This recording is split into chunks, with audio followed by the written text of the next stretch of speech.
और देखिए, ज़ेलेंस्की बार बार अमेरिका से फाइटर जेट्स मांग रहे हैं। ज़ेलेंस्की ये चाहते हैं कि यूक्रेन की एयरफोर्स अमेरिका के F-16 से क्रीमिया पर एयर अटैक करे।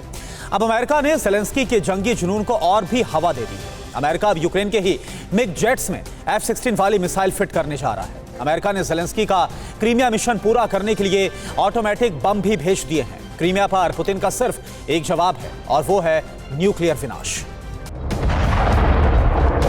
सोवियत जेट में अमेरिकी मिसाइल क्रीमिया में खुल गई फॉर फायर।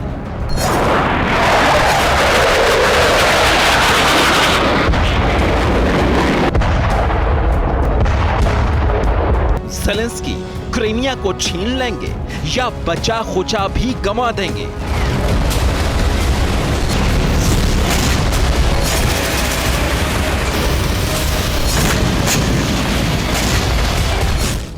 यूक्रेन की फ्रीडम ऐप से सीखकर क्या आपने देसी मुर्गी का पालन शुरू किया है? अगर ऐसा है तो आप अपनी देसी मुर्गियों को 1 करोड़ फ्रीडम ऐप के जो ग्राहक हैं उन्हें बिना किसी खर्चे के आप उसे बेच सकते हैं। रणभूमि पर अब यूक्रेन नहीं लड़ रहा, युद्ध सीधे नाटो और रूस के हथियारों के बीच छिड़ा है। ये बात खुद यूक्रेन की उप रक्षा मंत्री ने कबूल की है। बाइडेन ने यूक्रेन की रणभूमि को अमेरिकी हथियारों से पाट दिया है। नेटो देश हर तरफ से यूक्रेन में इतने हथियार पहुंचा रहे हैं कि अब ज़ेलेंस्की एक नए मोर्चे पर ऐलाने जंग करने वाले हैं।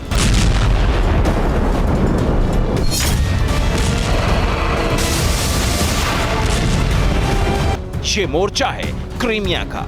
नेटो से मिल रहे लॉन्ग रेंज हथियारों के दम पर ज़ेलेंस्की क्रीमिया छीनने का सपना देखने लगे हैं। इस बीच द पॉलिटिको ने खबर दी है कि अमेरिका यूक्रेन के जेट्स में विध्वंसक का जुगाड़ कर रहा है। यूक्रेन के फाइटर जेट्स में अमेरिका अपनी मिसाइल्स लगाने की कोशिश कर रहा है।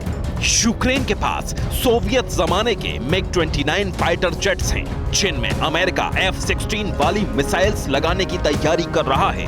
यूक्रेन के MiG-29 में medium range air to air missile AIM-120 को फिट करने की तैयारी हो रही है। इसे मुमकिन बनाने के लिए यूक्रेन के 2 फाइटर पायलट और एयरफोर्स इंजीनियर अमेरिका में हैं।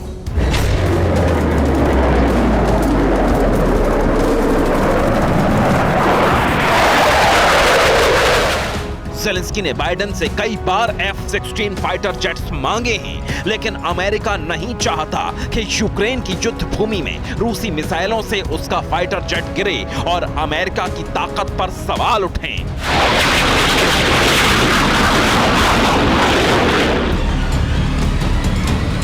इसलिए अमेरिका इस कोशिश में लगा है कि अमेरिकी फाइटर जेट्स F-16 में लगने वाली सबसे घातक AIM-20 मिसाइल को ही यूक्रेन के फाइटर जेट्स पर फिट कर दिया जाए। हालांकि सोवियत जमाने के जेट्स में अमेरिका की मिसाइलों के बीच तालमेल बैठाना आसान नहीं है। इसके अलावा अमेरिका अपने JDAM-ER स्मार्ट बम भी यूक्रेन को दे चुका है। JDAM-ER का पूरा नाम है joint direct attack munition extended range bomb. इन बमों में टेल फिन्स लगी रहती हैं, जो अपने खुद के नेविगेशन सिस्टम से लैस होती हैं। अमेरिका के ये स्मार्ट बम बिना GPS के टारगेट तक सटीक तरीके से अटैक करते हैं। लॉन्च किए जाने के बाद भी अमेरिका के ये स्मार्ट बम टेल फिन्स की मदद से 72 किलोमीटर दूर तक जा सकते हैं। अमेरिका के स्मार्ट JDAM-ER बमों की कई कैटेगरी हैं और इन्हें जमीन से, फाइटर जेट से या नेवल शिप से यानी कहीं से भी लॉन्च किया जा सकता है। एक JDAM-ER बम का वजन करीब 200 पाउंड या 90 किलो तक होता है। JDAM-ER बम के टारगेट पर रूस के टैंक, क्रीमिया के पुल और मिलिट्री बेस होंगे। अमेरिका के smart bomb fire and forget policy पर चलते हैं, यानी इन्हें टारगेट सेट करके दूर से ही लॉन्च कर दिया जाता है और ये कंफर्म मान लिया जाता है कि ये बम दुश्मन के इलाके में सटीक टारगेट पर जाकर सब कुछ तहस नहस कर ही देगा। बाइडेन ने ज़ेलेंस्की को ये बम खासकर क्रीमिया पर फिर से कब्जा करने के लिए भिजवाए हैं, लेकिन ज़ेलेंस्की को बड़ी तकनीकी मदद सिर्फ अमेरिका से ही नहीं मिल रही।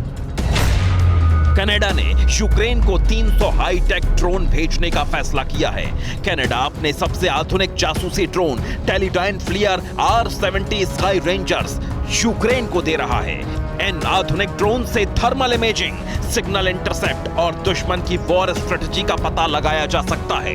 यानी यूक्रेन को अमेरिका और नाटो देशों से जमकर आधुनिक हथियार मिल रहे हैं। इन्हीं हथियारों के दम पर ज़ेलेंस्की क्रीमिया फतह करना चाहते हैं, लेकिन वो ये भी जरूर जानते होंगे कि अगर क्रीमिया पर अटैक हुआ तो पुतिन एटमी संहार शुरू करने का ऑर्डर देने में हिचकेंगे नहीं। Bureau report, TV9 Bharatvarsh.